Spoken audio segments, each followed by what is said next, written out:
Howdy,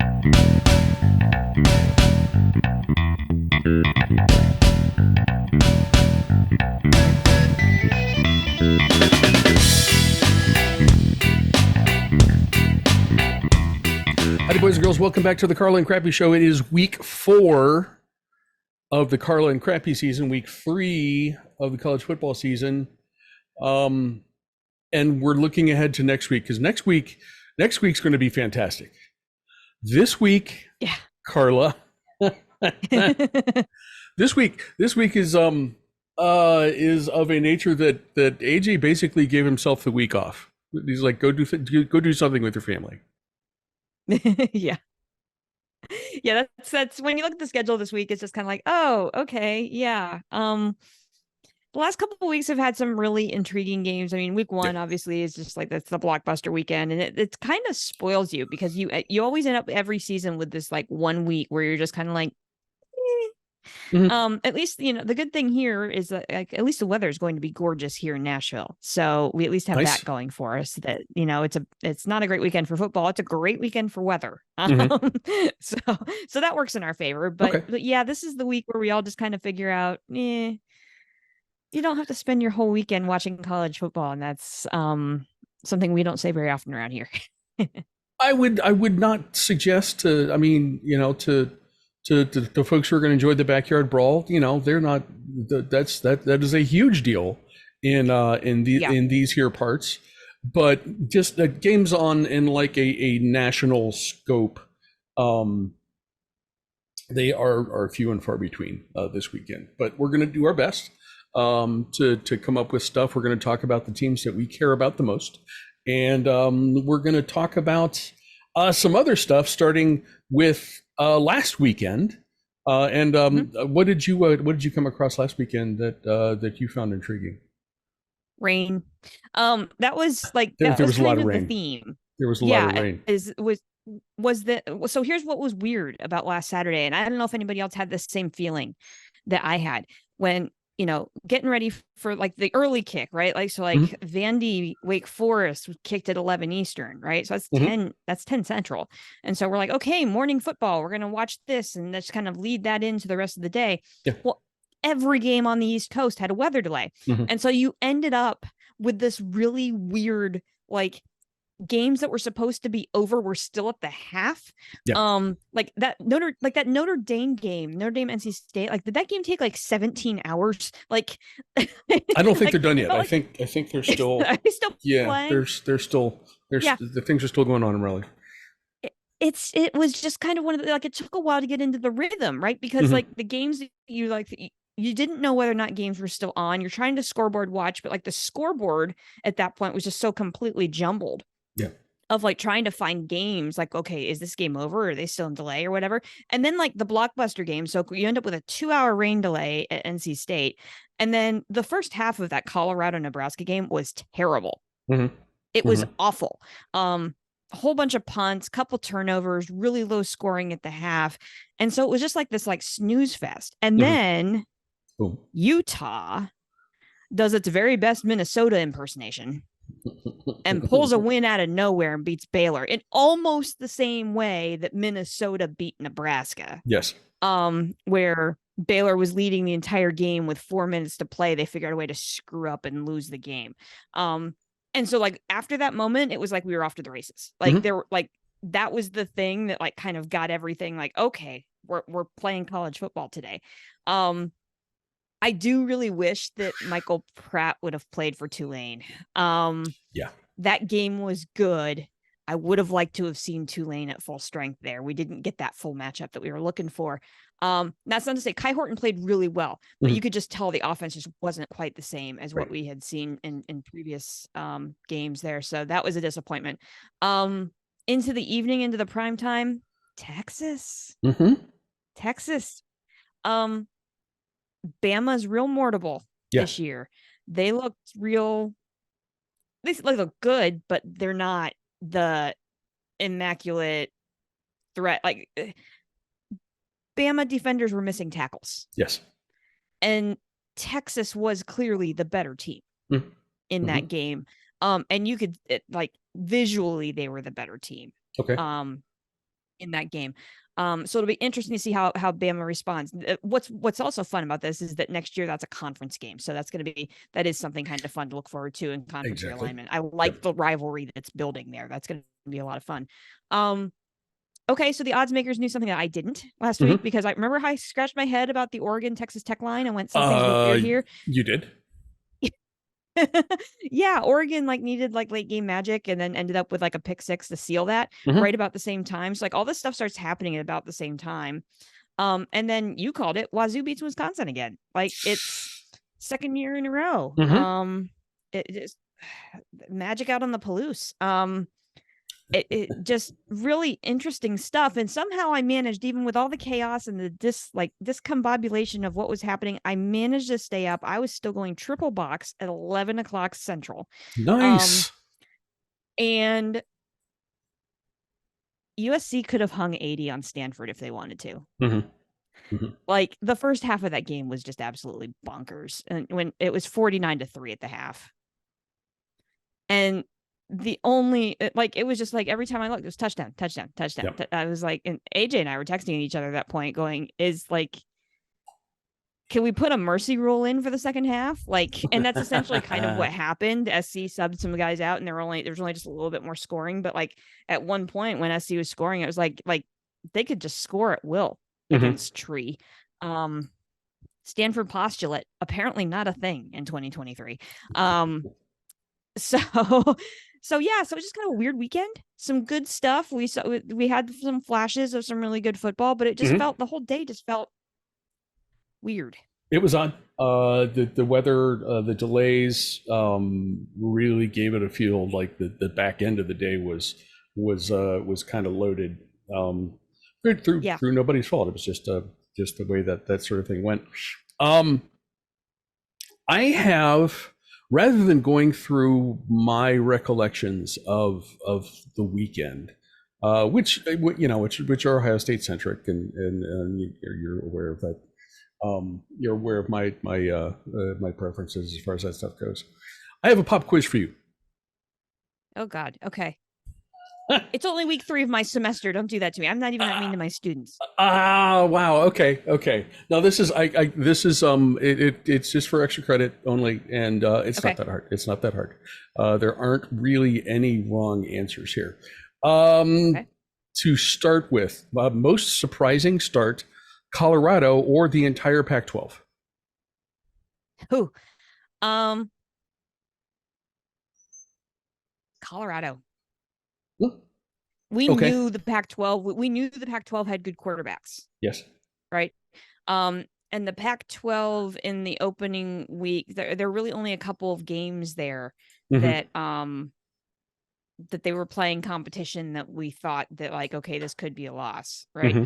Um, would the Pac-12 normally screw around and lose one of those games? Yeah.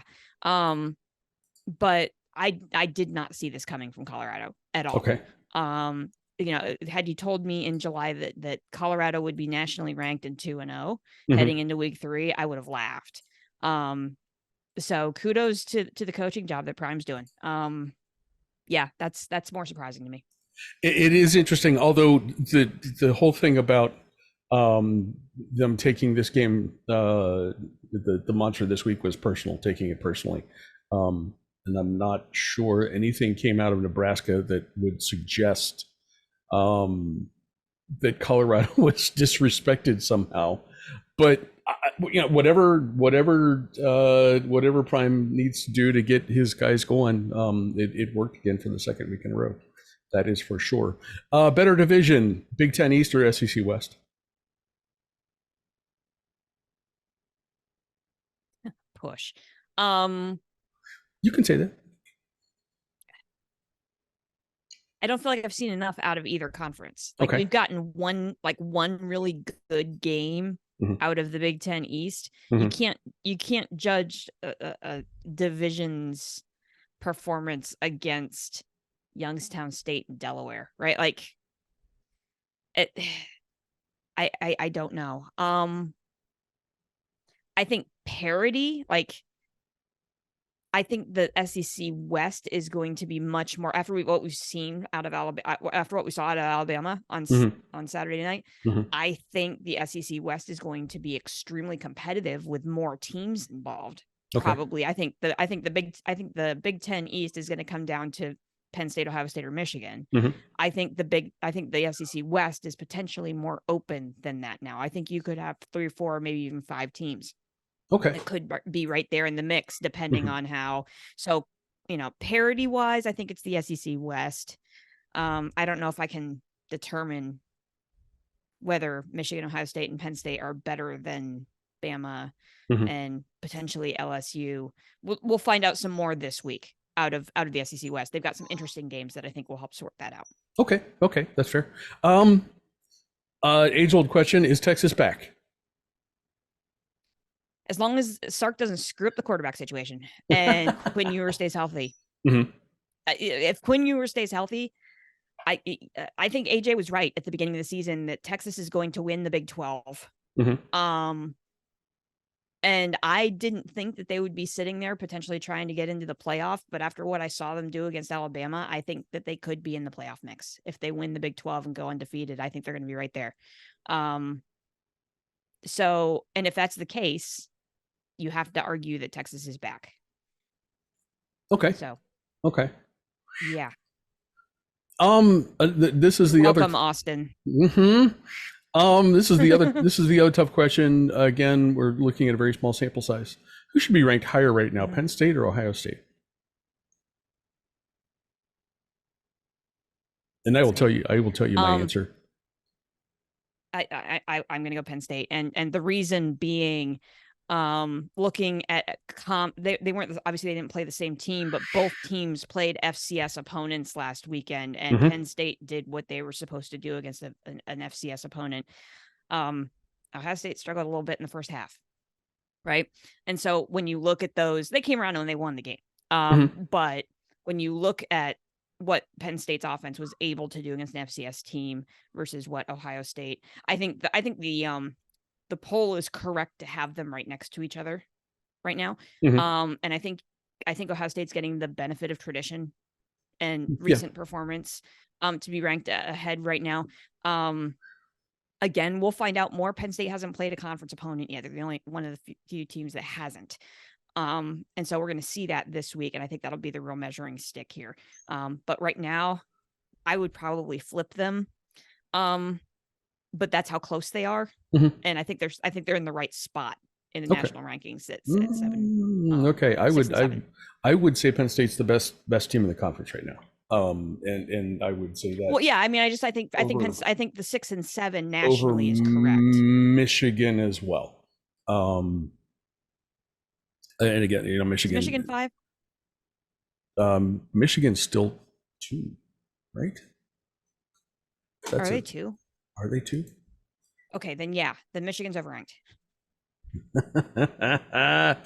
We're gonna have to look that one up. Bear with me, boys and girls. Michigan State, Michigan is still number 2. Yeah, Michigan's overranked. Georgia, Michigan, Florida State, Texas, SC, Ohio State, Penn State. So yeah, I would. I don't know that Penn State. I would put Penn State as the second best team in the country. No, I wouldn't. But they are the best team in the Big Ten at this moment. So, yeah, okay. I'm going to go ahead and say you passed your quiz. Ooh. Feel better? I do. Thank you. Okay, you're welcome. You're welcome. I don't like being in the hot seat. That's no fun. We're going to do that once in a while just to make sure that Professor Carla stays in touch with the pop quiz anxiety. Are my students paying you off to do this? Is this not so far, but that's an excellent idea, and I would be happy to accept money, Nashville beer, or plates of smoky meat. That would be fine as well. So if any of you guys who are listening to this have some suggestions for me, feel free. Carla and Crappy, what is it? Carla Crappy Show at gmail.com. At gmail.com. Yep, yeah. That's us. That's us. One thing that gets underway this weekend that we are always excited about is the Ivy League football season, which means it is time for our very first Big Red Bears report.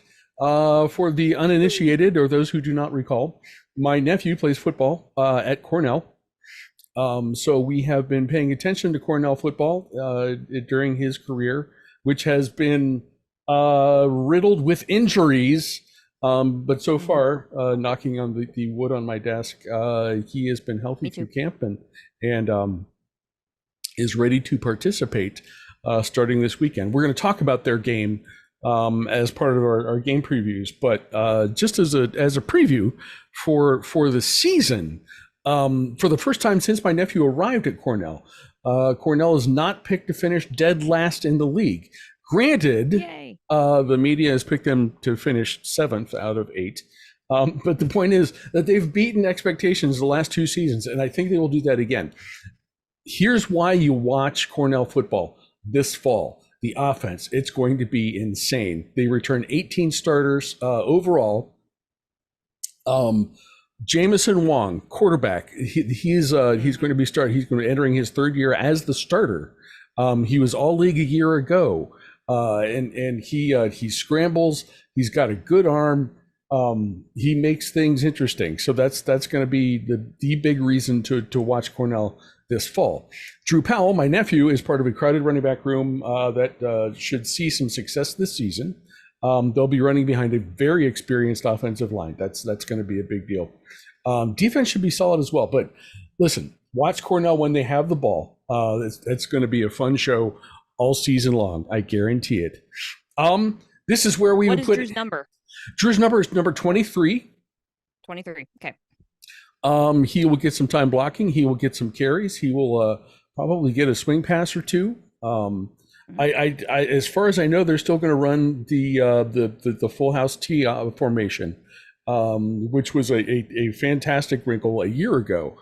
So that's, to get 3 running backs all involved and have everybody going every which way. It's going to be it's going to be like watching the wishbone offenses in the 70s for you folks who are as old as I am. This is where we would normally put AJ. AJ, to repeat his advice, says go watch go do something with your family this Saturday. Don't worry about college football. There's fun stuff coming, but let's not sweat it this time.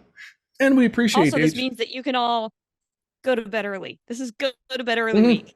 So there's that. That's right. AJ's get out of jail free card, go to bed early card. I stayed up for the end. I didn't ask him if this counts, but staying up till the end of Washington State in Wisconsin, I completed technically a Pac-12 game last weekend. You did. So and that would have been like that game ended in like the after dark games, like midway through the first quarter. Yeah. So I think that counts. I think it counts. Okay. I think it counts. We'll see what AJ says. There are exactly 0 ranked games this week. So we're going to talk about the teams that we know and love. And that basically is 4.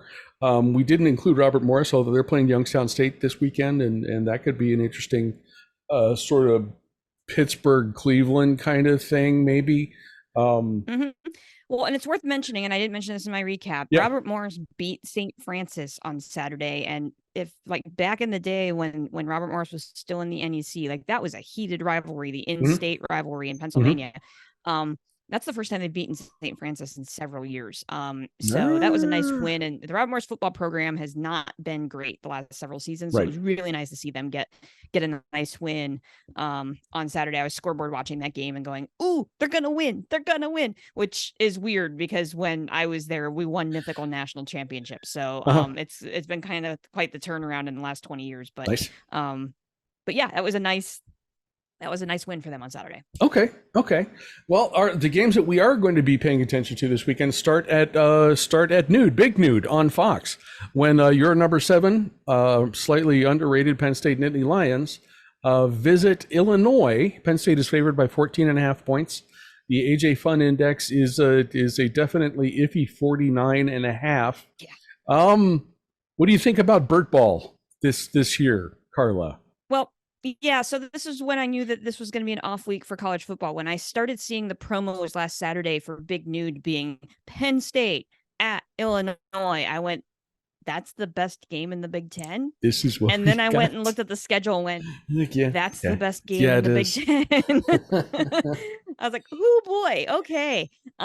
Because I don't know if you saw any of the game that AJ told us to watch last week, the Illinois at Kansas game, and I thought Illinois was going to at least make that game interesting. Shoulda. No. Didn't. They didn't. At all, really. Kansas looked like a pretty darn good football team against Illinois, and it kind of makes you wonder what happened to Burt Ball. Like, what last season we were talking about how we thought Burt had something cooking in Champaign. Yeah. And it just kind of looks like the wheels fell off in the off season. It just doesn't look at all like the same team. Defensively, they were not great.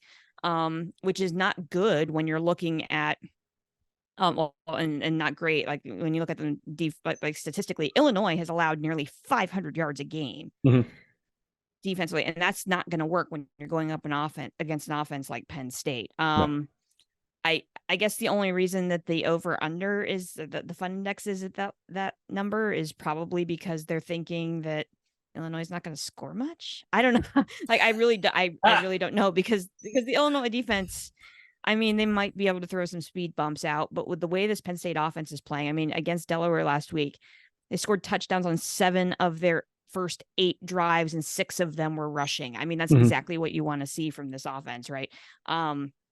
What I would like to see from Penn State in this game is a little bit more improvement on defense. We're going to find out more whether or not, because I wasn't happy with the defensive performance against West Virginia. You can't measure what happened against Delaware. That's not fair. So here's what bothers me. Like if you don't factor in sack yardage against Delaware, okay, Penn State allowed Delaware 100 yards on the ground. If you take the sack yardage out. And that's troubling. I'd like that to be better heading into conference play. So that's what I'm going to be watching for here is how does the Penn State defense do against a Big Ten offense as it is, right? Okay. On the road at Illinois. I think that's going to be something worth watching. Penn State's going to win this game. But I think that's really kind of the key.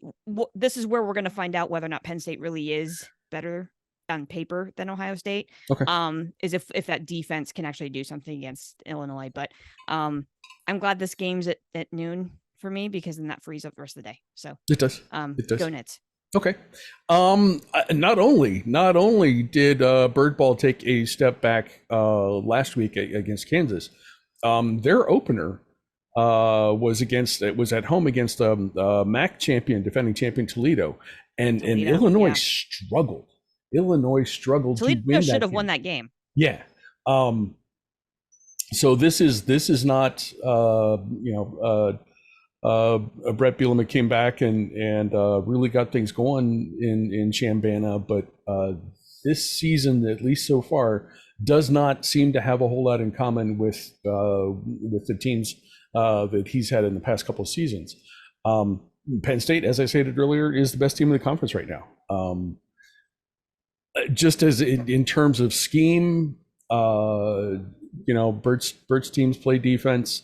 Although this year that's sort of questionable. Maybe they can slow Penn State down for a quarter, maybe a half, but they don't have enough to keep up with the Lions.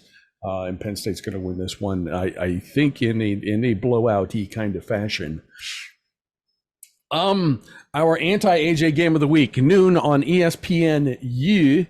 Iowa State visits Athens, Ohio, and my Ohio University Bobcats. Cyclones are favored by 2.5 points. The AJ Fun Index is a brutal 44. Carla, what do you think about Iowa State visiting Athens, Ohio? And I want everybody to hear what the line on that game is. Iowa State is only favored by 2.5 points. 2.5. Yeah. This is a game Ohio can win. Mhm. Iowa State, as we found out last week in El Asico, not an offensive juggernaut, but we knew that, right? Yes. That game had more points than we were expecting. We laughed at that game and said first team to 10 wins. Okay. Iowa scored 24. Okay. So we got or no, 20. Iowa scored 20 because Right. we're under average now for the Yes. Brian Ferentz watch. Yes. So Iowa State, not the offensive juggernaut. They're only averaging 270 yards per game on offense. Mhm. Your Bobcats defense has been good, especially against the run. I know. I don't know where this came from. And yeah, well, and that was a really nice win against Florida Atlantic. Like FAU is a good team. And that's a nice win on the road with weather delays because again, it was on the East Coast. So every game on the East Coast had a weather delay. So that's a really nice win. Can Iowa State get anything going offensively against that Ohio defense? If the Bobcats can like prevent Iowa State from getting anything going, like they can win this game at home. And I love rooting for the underdog here, so I'm all in with your Cats. I think if they can prevent Iowa State from getting anything going offensively, and let's be real, that's not super hard to do if you have a good defense. Yes. And they have a good defense. I think the Cats can win this game at home. This is gonna be fun, and I love a Big 12 school going to a MAC school. Like I love that in every sense. So go Cats, win one at home. My Bobcats are 2-1.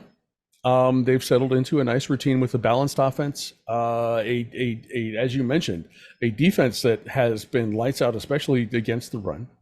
They're doing it without a ton of help from Curtis Rourke, the quarterback. You guys may recall he was he took a good hit in the season opener at San Diego State and didn't play for the rest of that game, but he's played since then. But it's not a one-man thing on offense. Rourke has not hit 300 yards passing yet for the season. I think he will need to step up a bit against a Power 5 defense. And we, if you recall when OU went on their run last year, winning 7 or 8 straight, he can do that. So that's something that's that he can turn up and hopefully put the Cyclones on their heels. OU lost at Iowa State last season, but if you ask the Pitt Panthers, funny things happen to Power 5 schools that visit Athens. I'm thinking we're going to fly that pirate flag at the end of the game when OU beats Iowa State on Saturday. Noon. Also at noon, ESPN Plus. This is going to require multi boxes and several TVs and all kinds of screens. But noon's going to be fun. Cornell at Lehigh. There is no line for this game. Carla, do you have thoughts? Not a ton. It's Ivy League football. That's fair. Week 1 of the season. Yes. Right. Like, I mean, you don't know. I mean, not for Lehigh. We have a sense about Lehigh. This is their 3rd game, but for the Ivy League schools, we're just getting started. Yeah, we're just getting started. So, it'll be interesting to see how the Cornell offense gels, right? With hopefully everybody healthy and seeing how they fare this season. But I don't. Lehigh's predicted to do pretty well in the Ivy League, so I think this is a good first test for Cornell to see how things go. I'm just making stuff up at this point. I don't know. You're the one that follows Cornell football, so I want Cornell. I always want Cornell to win. That's always my I always want Cornell to win. Excellent. But Lehigh might be a tough ask in week 1. Well, I mean, the Mountain Hawks are 1-1 coming into this game, and they lost to Cornell 19-5 a year ago. That game was in Ithaca. They have not seen an offense like Cornell's yet this season. And while yes, it's a road game, Lehigh is in Central PA. I like a deep, experienced Big Red Bears team led by running back Drew Powell and some other guys. to start the season at 1-0. At 4 Nice. p.m., a 4 p.m. start. My father cannot be happy about this.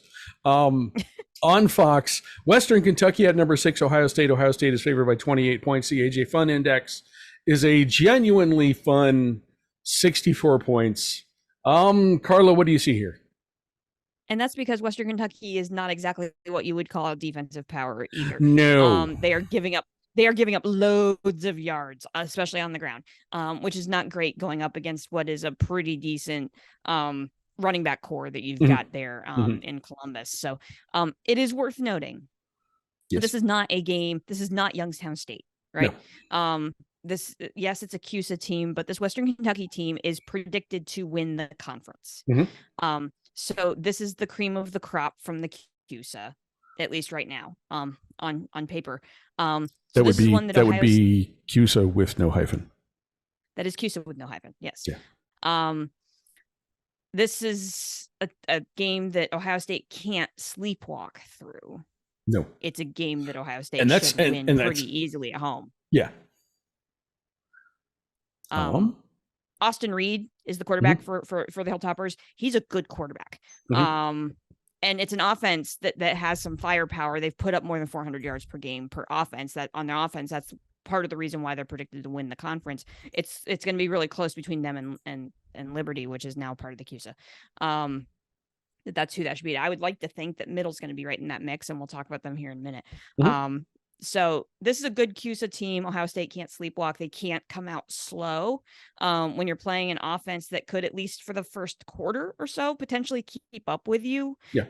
But Ohio State's going to overpower them at some point during the game, whether that's in the first half or even if it's close at halftime. Ohio State's still going to be able to win this game in the second half. I'm not concerned about that. So it'll be interesting to see how Western does. Playing a Power 5. This for Western, Ohio State is what Bama was for Middle. Okay. Right. It's kind of the same kind of thing. So it'll be interesting to see how they fare. But no, your Bucks are going to be fine on Saturday. Okay. I would like to make an introduction. Columbus, as you mentioned, meet Austin Reed. He's the quarterback for Pass Happy Western Kentucky. Austin, meet Columbus. Try not to take it personally, but Columbus isn't going to like you much, particularly if you continue your run of passing performances when you visit on Saturday. And this comes at a good time for Ohio State because I think it gives the Bucks a chance to kind of make some improvements in an area that has not been a strength. Interior defensive line for Ohio State has been fantastic. Against the run, the front seven has been very, very good. What we're missing so far is pressure from the edges. So, if that's not edge pass rush is not a bright spot, and in this defensive scheme, it really needs to be. That plus the defensive back end hasn't really been tested yet. So, Austin, what we need from you is to do your best Sam Hartman impersonation on Saturday. Let's see if we can cut down on the kind of chunk plays that we gave up to Georgia and the team in Ann Arbor last year, and let's see if we can figure out a way to get some pressure from defensive ends or from the weak side linebacker, and maybe get that stuff in place in time for next weekend's game. Bucks win, and I hope they continue to progress. Next up, Carla. Yes. And I should say, newly minted Middle Tennessee State Blue Raider season ticket holder, Carla. Very true. 7 p.m. on ESPN Plus. No line for this game either. Murray State at Middle Tennessee. You're going to be there, I assume? I will be in attendance. That's fantastic. That's fantastic. How is this game going to go? Middle. You had Mizzou right where you wanted them. I know. They were driving in the fourth quarter across midfield and just couldn't finish that drive, turned the ball over on downs and could never get the ball back. you know, so what we have here is a middle team that competed really well with an SEC team. We've seen that, and we knew this, right? Middle has played with Power 5 opponents really, really well. So you're coming in back into the comfy confines of Floyd and winless, right? Or sorry, Murray State. It's this. They're going to come in fired up for this game after letting the Mizzou game, because there were a couple of opportunities in that game. The first drive in the second half, the relatively new starting running back, Frank Peasant, nearly broke a touchdown, which is what happened last year against Miami. They got that big touchdown at like the start of the second half, and that's what launched the upset. Peasant had one man to beat and just couldn't beat him, and that would have put Middle up instead of the game just being tied. And Nick Vadiato, he's performed well. This will be his third start. He's the new starting quarterback, and played really well against Missouri. So it'll be really fun to see him playing at home. This is a Murray State team that got shut out by Louisville last week. It was ugly. And so this is a good I don't want to say it's a warm-up game, because you never want to look ahead, so to speak. Right. But Middle has Colorado State coming to Murfreesboro next Saturday for homecoming. Okay. This Murray State game is a game that you need to reinstill that confidence after letting one slip away. That would have been a huge win. Before bringing, yes, Colorado State's not a Power 5, but they're the Mountain West. Right. Maybe soon to be the Pac-12. We don't know. They're right. They're true. They're a good team, playing a couple of levels above Middle, and that's a huge ask at homecoming. So it'll be really, really interesting to see how they do. But Middle's going to win this game at home. It is worth watching this game on ESPN, if for no other reason than Carla and Crappy frequent guest and current reigning Bullapalooza champion Jake Rose will be on the call. I confirmed that with him today. So if you want to watch Jake call a football game, tune in ESPN Plus. He will be on the call this week, and he will be on the call for the Colorado State game. Oh, hell yes. For homecoming. So I was texting with him today to find out, because we're trying to make homecoming plans. So that because he has pregame, like he has, pre-production stuff that he has to be a part of. Okay. But the homecoming parade is a little earlier than usual, and the game's a little later than usual. So it all works out. And so we're going to be able to see each other before that. We'll try to take some pictures. But yes, go hear Jake call a game. If you've never heard Jake call a game, he's phenomenal. And that reason in and of itself, go watch Middle beat Murray on Saturday night. I will be there in person. I will say this: the ESPN AJ's railed about this, and certainly this it is very much a real thing. If you watch Cornell's home broadcasts on ESPN Plus, I'm assuming the same two guys will be doing the call. They are not good. So like if on Saturday you're watching Cornell and you take in a little bit of that broadcast, I have absolutely no doubt that Jake is going to completely outclass anything that happens with the Cornell broadcast. So that's I should add one more thing about that broadcast that you will see, because I shouldn't ignore my students here. We are really, really lucky at MTSU to have one of the best live production programs. And I'm not just saying this because they're in my department and I work with these people, but we have one of the best live production departments probably in the Southeast. Nice. And the broadcast that you watch on ESPN Plus will be, and no joke, it will be entirely produced by students. Really? All student operators on cameras, all students in the production truck, under the supervision, obviously, of a couple of faculty members that serve as production crew and all that kind of stuff. But I believe it's even still a senior, or a graduating senior will be directing the game. So it is a completely student-led production, and they do phenomenal work. This is the same crew that did a whole bunch of broadcasts from Bonnaroo. If you watch any of the Bonnaroo concert coverage from over on Hulu, they did 22 concerts So like my students are awesome. I have some of them in my class. So watch this game on ESPN Plus to go see how awesome undergraduate students can be at producing television. Okay. That's a great plug, and I will definitely be watching. It's a great thing to be able to talk about because I don't really have a whole lot to say about this actual football game. Yeah. I don't want to be dismissive of Murray State. They play in the Missouri Valley Conference, which generally is, I mean, top to bottom, I would say is the best conference in FCS. Yeah, I think so. So there is that. I'm curious to see Nick Vadiato. Am I saying that correctly? Vadiato, yeah. Vadiato, okay. There is the thing about quarterbacks being your leading rusher. I suspect a lot of that has to do with the games that Middle has played so far at Alabama, at Missouri. Those are that's probably just a product of trying to move the ball as much as possible, and you get some scramble yards out of there, and that's how you end up with that number. This should be a win for Middle. I look forward to watching. I look forward to hearing the dulcet tones of Jake Rose on one of my televisions, and I think it's going to be something that I would recommend that you guys do the same thing. Boys and girls, you can hear the Carla and Crappy Show on Apple Podcasts, Spotify, Google, and a variety of other podcasting hosts. You can watch us on YouTube and the show's Facebook page. And for the first time, you can do everything on our Substack. If you like us, please subscribe, rate, and review.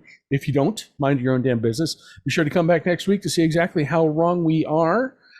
Carla, any final thoughts? So just some quick, looking at the schedule, other games that just kind of I'm going to kind of pay attention to. Obviously, I'm going to be a little bit distracted because we're going to be heading to Murfreesboro for the game because you don't just go to the game, you go to the tailgate. So we'll be hanging out. Don't need to explain tailgating to me. We'll be hanging out outside of my we'll be hanging out outside of my office, which is weird. But our tailgating spot is outside of the building where my office is, which actually is convenient. That means you have access to indoor bathrooms. I do have access to indoor bathrooms. So anybody that, any of my students that are tailgating over there, I have a key to Jones if you need a bathroom. Big deal. Big deal. So other games I'm going to have my eye on. If you're staying at home trying to watch some college football, you might need multiple screens or at least a really good thumb, because I don't think you need to watch these games all the way through, but pay attention to these games because we're going to start getting some sorting, particularly in the SEC West. You have number 14 LSU going to Mississippi State at noon. That game is on ESPN. We'll find out whether LSU is for real, right? Because last time we really saw LSU was getting throttled by Florida State. And last week LSU played a cupcake. So we'll find out what's LSU's medal. Are they going to be in the mix in the SEC West? We have number 15, Kansas State. The Power Cats are back this year. They go on the road at Missouri. So we will find out what Missouri looks like. We will, in that kind of competition, we will find out whether Kansas State is potentially a contender again in the Big 12 with how they go on the road against an SEC opponent. So that one's intriguing. That game is also at noon. That one's on the SEC Network. A game that I went, I'm going to pay attention to that one when I saw it was Minnesota at number 20 North Carolina. That game is at 3:30 Eastern on ESPN. Yeah. That one's intriguing. We'll find out whether Minnesota is putting the pieces back together and kind of this first real overhaul that PJ Fleck has had. North Carolina's had a really great start to the season. And so we'll be able to see how they do against some decent Big Ten competition. That's an intriguing game. I like that one. Obviously, we already mentioned it. I love the backyard brawl. I have no rooting interest in this game whatsoever. The game this year, 7:30 Eastern, ABC in Morgantown, which means that wacky crap is going to happen because weird things happen in Morgantown after 7 p.m. So watch this game. If you love college football in your home, watch this game. And the last one, just because I think it's fun, Wyoming goes to Texas. Wyoming, the team that knocked off Texas Tech and Laramie in week 1 and stormed the field. Do I think they have a shot against number 4 Texas? Probably Probably not. not. But it'll be interesting maybe for a little bit to just keep an eye on it. Just, just kind of keep your scoreboard watching on that. We'll find out if Texas has a letdown game after going to play Alabama, because that's what this would be. Yes. But that was one that I just kind of had. That one's on the, yes, it still exists for one final season. The Longhorn Network. Go find that one. 8 Eastern on the Longhorn Network might be the last game that you watch ever on the Longhorn Network, because that goes away when they go to the SEC. So those are the other games. That's really it. Everything else on the schedule just kind of, it's football. RAP Longhorn Network. Yeah, good luck trying to find that. I don't know what that's good. Maybe ESPN. I have no idea where it is. Stick that on Plus somewhere, and you can check on it. The other game I'm going to be paying attention to opens at 2:30 on Saturday when Central Michigan rolls into South Bend to play Notre Dame. In what is the Irish's final tune-up before the next weekend when Ohio State and the Crappies, by the way, roll into South Bend to play Notre Dame. This weekend, the Irish are favored by 34.5 points. A test that on paper doesn't seem as challenging as the one that Ohio State faces against the Hilltoppers. In terms of how the season has played out so far, both teams are in Ohio State and Notre Dame are in similar positions, right? They've played a cupcake at home. They've played a slightly less cupcakey game on the road. Notre Dame has also played a game in another continent. Okay, fine. That's not one that I feel that Ohio State really needs to match. Wins across the board, but Notre Dame definitely has looked like the better team so far. The difference is Kyle McCord, who is getting his very first starts, and Sam Hartman, who has been playing for the college football for 7 or 8 years. At least. At least. I like where Kyle McCord is right now. I like the progress from the Indiana game to last week against Youngstown State. And it's such a hard thing to quantify because it's Youngstown State. You're playing an FCS opponent. And as I said last week, if you beat an FCS opponent, it's like, well, duh, you should beat an FCS opponent. But in terms of just kind of general quarterbacking, he looked better. He was more comfortable. He was targeting the receivers. Some of that's the difference between a Big Ten defense and an FCS defense, sure. But while it's equally important that he continues that progress this week. I talked about Ohio State's defense and what they need to do against a passing attack like the one that the Hilltoppers have. It's equally important for Ohio State's offense to correct something. McCord needs to continue to progress. Ohio State needs to prove that they can consistently convert on 3rd and short. That was a problem even last week. But it's mostly about McCord and what he has to do to be comfortable. So he's more comfortable when he faces a big boy defense in South Bend next week. Can you tell I'm thinking about this Notre Dame game a lot already? Just a bit. Okay. Just a bit. It's okay. It is a big game. I cannot tell you how stoked I am to be able to go see a game in that stadium on that campus. Nevertheless, I will try next week. But I'm allowed to look ahead. Ohio State is not, and we have a slate of fun stuff this weekend to get through before we get to that stuff. So, Carla, enjoy your game on Saturday. That's going to be fun.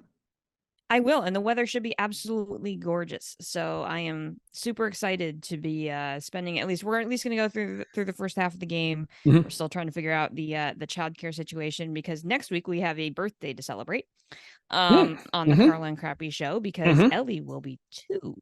2. Okay. Is she going to be a guest picker? So we've got some. We might be able to make that work. She does say that we watch feetball. She likes watching. If she could pick a feetball game or two. We can try to make that happen. I can try to get that on video. And just get her to pick the middle game. That would be kind of cool. That would be fun. I'll see what I can do. Okay. We'll try to make that happen because she's going to go to the middle game. She's going to go to, we're going to take her to homecoming. Her birthday's on Thursday. We're taking her to homecoming on Saturday because she loves music and she loves bands. And so we're going to go to the parade so that she can see the bands. Natural. And then she's going to grandma and grandpa's to go take a nap. So it is convenient to have the in-laws living in Murfreesboro. That's one of the reasons we got season tickets so that we can kind of share stuff with them and they can go. Nice. And go. And so it'll be fun. It's kind of fun to have them around. So, okay. So yeah, it's going to be a fun couple of weeks around here. Very, very cool. Well, enjoy season ticket. And if you need like tailgating recipes, I have a couple recommendations. It's stuff. Okay. But I have some experience in that realm. We'll talk. Yeah. Okay. Carla, cheers to you. Cheers. And everybody, cheers to you guys. We've kind of downplayed the matchups this weekend, but it's college football. There's when we go into a weekend like this, there's just going to be all kinds of weirdness. It's so. Yes. Turn on the TVs, get yourself a couple of screens and settle in because weird stuff is going to happen. It is guaranteed. It's Backyard Brawl weekend in Morgantown. Something weird is going to happen. Yes. Starting there and perhaps continuing throughout the day. So don't listen to us. Watch college football. It's going to be fantastic. Thank you very much for watching us today. Be sure to come back here and watch us again next week. Cheers, guys. Cheers.